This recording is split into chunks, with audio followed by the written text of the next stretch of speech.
चुनाव पछाडि त मै हो प्रधानमन्त्री, तपाईँ हो मै हो प्रधानमन्त्री, मै हो प्रधानमन्त्री मै हो प्रधानमन्त्री, फागुन मै हो 21 गतिको प्रधानमन्त्री, निर्वाचन मै हो पछि प्रधानमन्त्री। को हो त प्रधानमन्त्री? बालेन शाह हे त्यस्ता मुला कुरा छोडिदिनुहोस्, तपाईँ छोडिदिनुहोस्, यता सुन्नुहोस्, कुरा नगर्नुहोस् है। त्यत्रो जेन्जीको तपाईँको छैन अन्त्येष्टिसम्ममा तपाईँको नजाने मान्छे नै होइन रहेछन् त नि मान्छेहरू त होइन। अनि त्यस्तो मान्छे प्रधानमन्त्री बन्ने कसले बनाउने? प्रधानमन्त्री नेपालीले बनाउने कि विदेशीले? नेपालीले चाहिँ हर्क साम्पाङलाई बनाउनु खोजेको छ, त्यो चिज हो। तर उनीहरू भनिरहेको छ नेपालीले प्रधानमन्त्री बनाउने। छोडिदिनुहोस्, छोडिदिनुहोस्। त्यसो चुनाव पछिको प्रधानमन्त्री हर्क साम्पाङ, प्रधानमन्त्री हर्क साम्पाङै त हो। त को हो त? तपाईँलाई सोध्छु, को हो? तपाईँले भन्नु नि त को हो? तपाईँले भन्नु नि त को हो? तर अरू दल पनि छन्, शेरबहादुर देउवा, केपी शर्मा ओली, प्रचण्ड फेरि प्रधानमन्त्री बन्न चाहन्छ। नेपालीलाई सोध्नु न एकचोटि, नेपाली जनतालाई सोध्नु होइन। नेपाली जनताले कसलाई चाहेको छ त?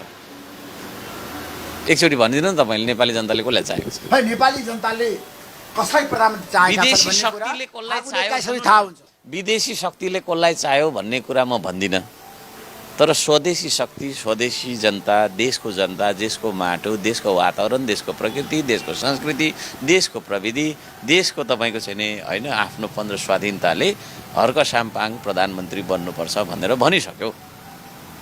अब त्यसमा विदेशीले के भन्यो भन्ने कुरासँग चाहिँ मैले सरकार राख्दिनँ। तर तपाईँ एक्लै चुनावमा जाँदाखेरि तपाईँले बहुमत ल्याउन सक्नुहुन्छ र तपाईँ प्रधानमन्त्री बन्ने?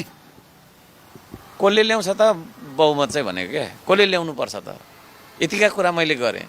ती पुराना दल जसले चाहिँ होइन त्यो सिंहदरबारलाई होइन आफ्नो पार्टी अफिस जस्तो तरिकाले चलायो, जसले न्यायालयलाई न्यायाधीशसम्मलाई चाहिँ आफ्नो पार्टीका कार्यकर्ता लगाएर आफ्नो पार्टीको पक्षपोषण गर्नतिर लगायो है, र जनतामा चाहिँ आक्रोश र जनतामा चाहिँ भएको गरिबी, जनतामा भएको विभिन्न समस्याका कारणले गर्दाखेरि ती संरचनाहरू जलेर गए।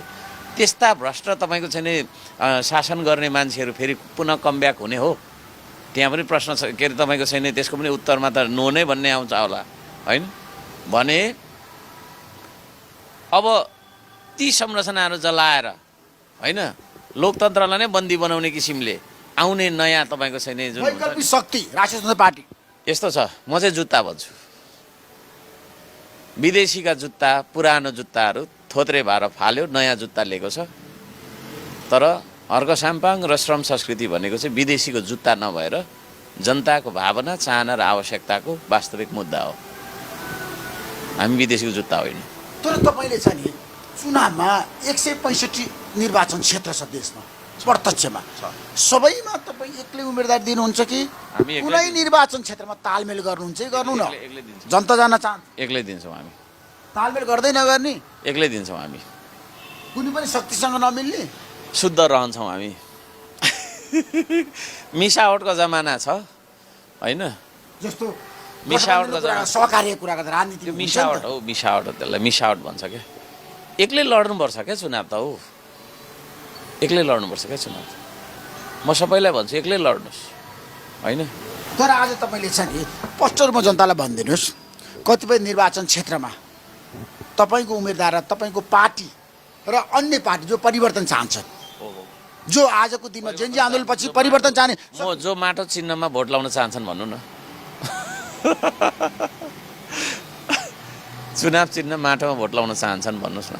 होइन, सरल संस्कृत पार्टी र अरू पार्टीहरूको बिच, नयाँ पार्टीको बिच यस्तो छ हो। अरू पार्टीमा भिजनै छैन क्या, मान्नु न, भिजनै छैन। भिजन भएको पार्टी आए जस्तो मधेसमा श्रम संस्कृति आयो, कुनै शक्ति आए रे, कुनै आयो, तपाईँलाई छ नि लौ न मिलेर जाउँ भन्यो अरे, यस्तो छ। जनादेशै पार्टी भन्नुहोस् न। यस्तो छ, सुन्नु न, अब के छ कसो छ भनेर म भन्दिनँ होइन। अब हामी शुद्ध रहन्छौँ मिसावटको जमानामा होइन। हामी अरूसँग तपाईँको मिसिने यो त्यो गर्ने, म भन्दैछु त, म विचारको राजनीति, निष्ठाको राजनीति गर्ने मान्छे हो, कुर्सीको राजनीति गर्ने मान्छे होइन। तर तपाईँ कुर्सीमा पुग्छ भने घोषणा गर्नु, ठोका गर्नु त प्रधानमन्त्री बन्छ। त्यो त नेपाली जनताले गर्ने हो नि त। कुर्सीमा पुग्नुलाई पनि जनमत चाहिएला, समर्थन चाहिएला, नेपाली जनताले गठबन्धन चाहिएला, जनमत त नेपाली जनताले दिन्छ त होइन। हामी यो देशमा आमूल परिवर्तन ल्याउन चाहन्छौँ, शिक्षामा, स्वास्थ्यमा, उद्योगमा होइन, हाम्रो आर्थिकदेखि लिएर सामाजिक हरेक कुरामा। त्यसले गर्दाखेरि